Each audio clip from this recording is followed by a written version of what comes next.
ಕಾಯ್ತಾ ಇದ್ದಂತಹ ಫಲಿತಾಂಶ ಕೊನೆಗೂ ನಿನ್ನೆ ಹೊರಬಿದ್ದಿದೆ. ಆದ್ರೆ ನಂಬರ್ಸ್ ಇದ್ದಿದ್ದೇ ಬೇರೆ, ಫಲಿತಾಂಶದಲ್ಲಿ ಹೊರಬಿದ್ದಂತಹ ನಂಬರ್ಸ್ಗಳೇ ಬೇರೆ. ಬಹಳ ದೊಡ್ಡ ಅಚ್ಚರಿಯ ಫಲಿತಾಂಶ ಹೊರಬಿದ್ದಿದ್ದು ದೆಹಲಿಯಲ್ಲಿ ಬಹಳ ಪ್ರಮುಖವಾದಂತಹ ಬೆಳವಣಿಗೆ ಇವತ್ತು ಆಗತ್ತೆ. ಮೀಟಿಂಗ್ ಮೇಲೆ ಮೀಟಿಂಗ್, ಪ್ರತಿಯೊಂದು ಮೀಟಿಂಗ್ ಕೂಡ ಹೈ ವೋಲ್ಟೇಜ್ ಸಭೆ. ದೆಹಲಿಯಲ್ಲಿ ಏನೆಲ್ಲ ಡೆವಲಪ್ಮೆಂಟ್ಗಳಾಗ್ತಾ ಇದೆ ಅನ್ನೋದರ ಬಗ್ಗೆ ಹೆಚ್ಚಿನ ಡೀಟೇಲ್ಸ್ ಅನ್ನ ಕೊಡ್ತಾರೆ ನಮ್ಮ ದೆಹಲಿ ಪ್ರತಿನಿಧಿ ಮಂಜುನಾಥ್. ನಮ್ಮ ಜೊತೆ ನೇರ ಸಂಪರ್ಕದಲ್ಲಿದ್ದಾರೆ. ಮಂಜುನಾಥ್, ಎಲ್ಲರ ಚಿತ್ತ ಈಗ ದೆಹಲಿಯತ್ತ ನೆಟ್ಟಿದೆ. ನಿರೀಕ್ಷೆ ಇತ್ತು 400 ಪಾರ್ ಅಂತ ಈಗ ಬಿಜೆಪಿಗೆ, ಆದ್ರೆ ಬಂದಿರೋದು 300ರ ಗಡಿಯಲ್ಲೇ ಸ್ಟಾಪ್ ಆಗ್ಬಿಟ್ಟಿದೆ. ಸರಳ ಬಹುಮತ. ಹಾಗಾಗಿ ಇವತ್ತು ಬಹಳ ಮಹತ್ವದ ಮೀಟಿಂಗ್. ಯಾರೆಲ್ಲ ಭಾಗಿಯಾಗ್ತಾರೆ, ಯಾವ ರೀತಿಯಾದಂತ ಘೋಷಣೆಗಳು ಹೊರಬೀಳಬಹುದು? ಶ್ವೇತಾ, ಎಲ್ಲರ ಚಿತ್ತ ದೆಹಲಿಯತ್ತ ಅನ್ನುವಂಥದ್ದು ನಿಗದಿಯಾಗಿರುವಂಥದ್ದು. ಅದು ಇವತ್ತು 4 ಗಂಟೆಗೆ ಗೊತ್ತಾಗುತ್ತೆ ಯಾರು ಏನು ಹೇಗೆ ಅವರ ಪಾತ್ರ ಏನಿರುತ್ತೆ ಅನ್ನುವಂಥದ್ದು. ಅಂದ್ರೆ ಈಗ ಬಿಜೆಪಿ ತನ್ನ ಸ್ವಂತ ಶಕ್ತಿಯ ಮೇಲೆ ಅಧಿಕಾರ ಹಿಡಿಯುವಂತಹ ಶಕ್ತಿ ಇಲ್ಲದ ರೀತಿಯಲ್ಲಿರುವ ಕಾರಣಕ್ಕೋಸ್ಕರ NDA ಮಿತ್ರ ಪಕ್ಷಗಳ ಮೊರೆ ಹೋಗಬೇಕಾಗಿರುವಂತದ್ದು. ಈಗ ಮಿತ್ರ ಪಕ್ಷಗಳೇ ಒಂದು ರೀತಿಯಲ್ಲಿ ಕಿಂಗ್ ಮೇಕರ್ಗಳಾಗಿ ಕಾಣಿಸ್ತಾ ಇರುವಂತದ್ದು. ಅದು ಪಕ್ಕದ ಆಂಧ್ರ ರಾಜ್ಯದ TDPಯ ಮುಖ್ಯಸ್ಥ ಚಂದ್ರಬಾಬು ನಾಯ್ಡು ಇರ್ಬೋದು, ಬಿಹಾರದ ಮುಖ್ಯಸ್ಥ CM ನಿತೀಶ್ ಕುಮಾರ್ ಇರ್ಬೋದು. ಇವರೆಲ್ಲರೂ ಕೂಡ ಒಂದು ರೀತಿಯಲ್ಲಿ ಕಿಂಗ್ ಮೇಕರ್ಗಳಾಗಿ ಕೆಲಸ ಮಾಡುವಂತಹ ಸಂದರ್ಭ ಈಗ ಭಾರತದ ರಾಜಕೀಯ ಪರಿಸ್ಥಿತಿಯಲ್ಲಿ ಕಾಣಿಸ್ತಾ ಇರುವಂತದ್ದು.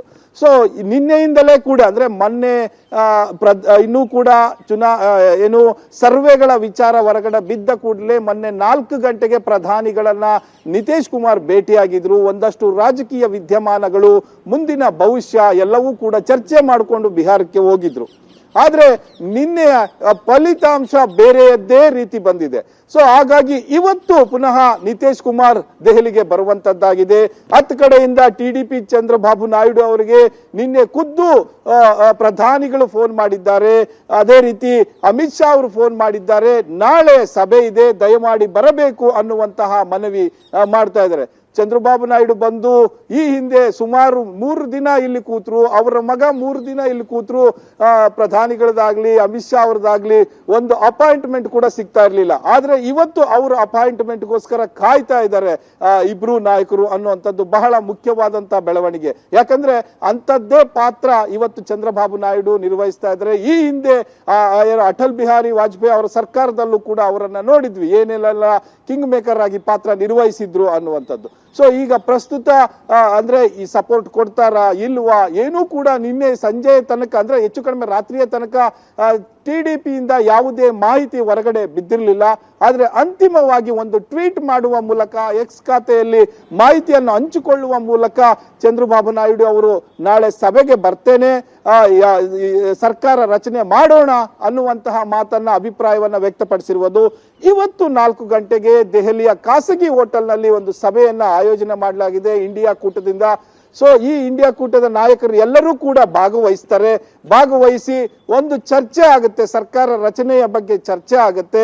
ಆ ಚರ್ಚೆ ಆದ್ಮೇಲೆ ಇದಕ್ಕೆ ಇಂಡಿಯಾ ಕೂಟಕ್ಕೆ ಒಬ್ಬರು ಕನ್ವೀನರ್ ಕೂಡ ಮಾಡಬೇಕಾಗುತ್ತೆ. ಸೊ ಮಾಹಿತಿಗಳ ಪ್ರಕಾರ ಈಗ ಆಲ್ರೆಡಿ ಚಂದ್ರಬಾಬು ನಾಯ್ಡು ಅವರಿಗೆ ಬಿಜೆಪಿ ನೀವೇ NDA ಸಂಚಾಲಕರು ಅನ್ನುವಂತಹ ಒಂದು ಮಾತನ್ನ ಹೇಳಿದೆ ಅಥವಾ ಒಂದು ಭರವಸೆಯನ್ನ ನೀಡಿದೆ ಅನ್ನುವಂತ ಮಾಹಿತಿಗಳು ಲಭ್ಯ ಆಗ್ತಾ ಇದೆ. ಅವೆಲ್ಲವೂ ಕೂಡ ಪೂರ್ಣ ಆಗಬೇಕು ಅಥವಾ ಅಧಿಕೃತ ಆಗಬೇಕು ಅಂದ್ರೆ ಇವತ್ತು 4 ಗಂಟೆಯಿಂದ 6 ಗಂಟೆಗೆ ನಡೆಯುವಂತ ಸಭೆ ಬಹಳ ಮುಖ್ಯವಾಗಿರುತ್ತೆ. ಶ್ವೇತಾ. ಓಕೆ ಮಂಜುನಾಥ್, ಹಾಗೆ ಸಂಪರ್ಕದಲ್ಲಿ ಒಂದು ಚಿಕ್ಕ ಬ್ರೇಕ್ ನ ಸಮಯ ಆಗ್ತಾ ಇದೆ. ಇದು NDA ಮೈತ್ರಿಕೂಟದಲ್ಲಿ ನಡೀತಾ ಇರುವಂತಹ ಬೆಳವಣಿಗೆ. ಆದ್ರೆ ಇನ್ನು INDIA ಮೈತ್ರಿಕೂಟದಲ್ಲಿ ಏನಾಗ್ತಾ ಇದೆ? 234 ಸ್ಥಾನವನ್ನ ಗೆದ್ದಂತಹ INDIA ಮೈತ್ರಿಕೂಟ ಸರ್ಕಾರ ರಚನೆ ಮಾಡಬೇಕು ಅನ್ನೋ ಕಸರತ್ತನ್ನ ನಡೆಸ್ತಾ ಇದೆಯಾ ಅಥವಾ ಏನ್ ಮಾಡ್ತಾ ಇದೆ? ಇದರ ಬಗ್ಗೆ ಯಾವುದೇ ಗುಟ್ಟನ್ನ ಬಿಟ್ಕೊಟ್ಟಿಲ್ಲ. ಡೀಟೇಲ್ಸ್ ಅನ್ನ ನಾವು ನಿಮ್ಮ ಮುಂದೆ ಇಡ್ತೀವಿ ಒಂದು ಚಿಕ್ಕ ಬ್ರೇಕ್ ನ ನಂತರ.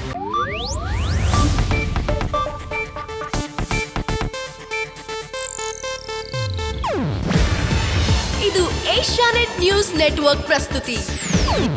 ನೀವು ನೋಡ್ತಿದ್ದೀರಾ ಏಷ್ಯಾನೆಟ್ ಸುವರ್ಣ ನ್ಯೂಸ್.